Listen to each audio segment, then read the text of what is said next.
ఏంటి సౌమ్య ఆలోచిస్తున్నావు? మేకులు మాకు గుచ్చుకోవడం కన్నా ముందే నీ ఒంట్లో దిగబడతాయని ఆలోచిస్తున్నావా?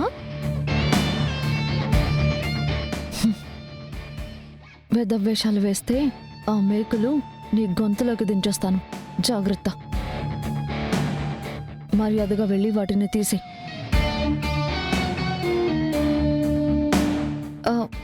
ఏంటి సౌమ్య? అవునా? సరే సరే. బామ్మగారు, పాపం సౌమ్యకి ఒంట్లో రాత్రి నుంచి బాగోలేదంట. పొర్లు దండాలు కాదు, మామూలు ప్రదక్షిణాలు చేస్తానంటుంది.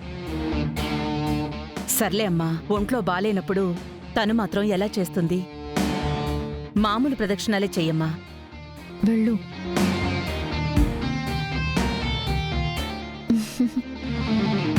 మీరు కూడా ప్రదక్షిణాలు స్టార్ట్ చేయండి.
పిన్ని, నా వల్ల యాక్సిడెంట్కి గురై నడవలేని స్థితిలో ఉన్న అనన్యకి ఈ గుళ్ళో కాళ్ళు తెప్పించే మహాశక్తి ఏదో ఉందని చెప్పారు కదా?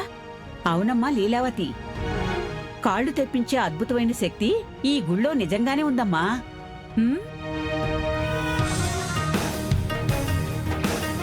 అందుకే కదా ఆనంద అనన్యని ప్రత్యేకంగా ఈ పూజ కోసం తీసుకొచ్చింది. నేను పంతులు గారితో పూజను ప్రత్యేకంగా శ్రద్ధతో జరిపించమని ఉదయాన్నే చెప్పాను. అమ్మా ఆనంద, అనన్యని పంతులు గారి దగ్గరికి తీసుకెళ్ళండి అమ్మా. మీరే తనకి సపోర్ట్గా ఉండాలి. అలాగే అమ్మా. అయినా మన వల్ల పోయిన నడకని ఏం చేసైనా మనమే తిరిగి తెప్పించాలి. అది మన బాధ్యత. అనన్య, రామా, త్వరగా పూజ జరిపిద్దాం. రండి. పదమ్మా. ఏందమ్మే ప్రత్యేక పూజ అంటా ఉండారు? నా కాళ్ళు నిజంగానే పోయాయని వీళ్ళు గట్టిగానే నమ్మేసినట్టున్నారమ్మా. నా వల్ల వీళ్లకు ఎక్కడ సమస్యలు చుట్టుముడతాయేమో అని భయపడి ఇదిగో ఇలా భారం దేవుడి మీద వేస్తున్నారు. ఏదో పూజ అంటున్నారు కదా, సపోర్ట్ చేసి ప్రసాదం తిందాం పదా. నాకెందుకో తేడా కొడతా ఉండది.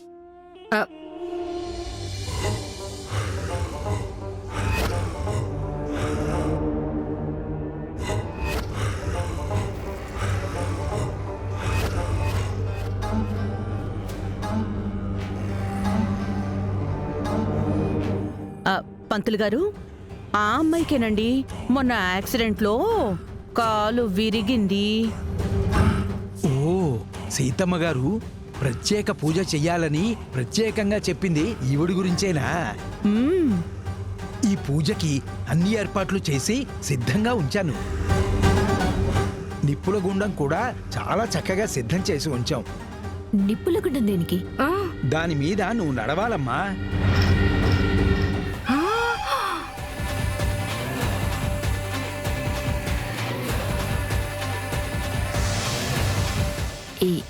ఏంటి, నేను నిప్పుల మీద నడవాలా? నేను మామూలుగానే నడవలేను, అలాంటిది ఇలా నిప్పుల మీద నడవడం ఏంటి? ఇప్పుడు మామూలుగా ఎలా నడుస్తారో అలాగే నడవండి. ఆ చేతికర్ర సాయంతో నడవండమ్మా.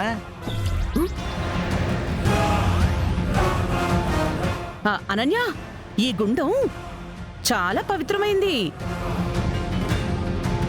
నీ కాలికిలా అవ్వడం అనేది గతంలో నువ్వు చేసిన పాపాలకి అనుభవిస్తున్న శిక్ష కావచ్చు కదా. అంటే అలాంటి పాపాలేమైనా ఉంటే అవి ఈ నిప్పుల గుండంలో నడిచిన తర్వాత నశించిపోతాయంట.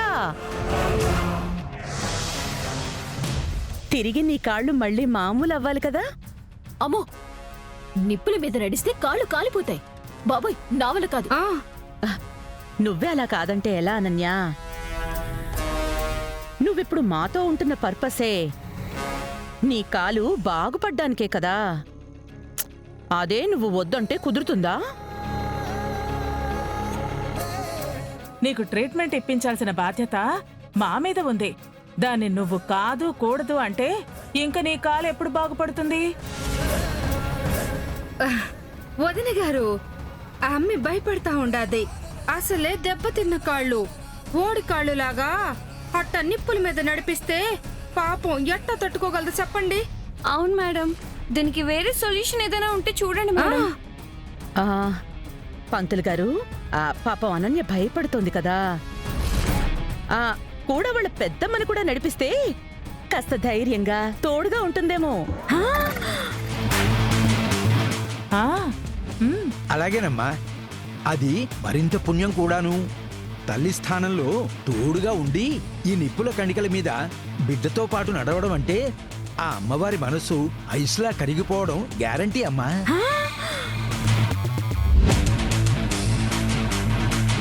ఓరు నాయనో, ఏదో ఒక డైలాగ్ మాట్లాడాలి కదా అని మాట్లాడితే ఇట్ట ఇరికించేసినారేంది?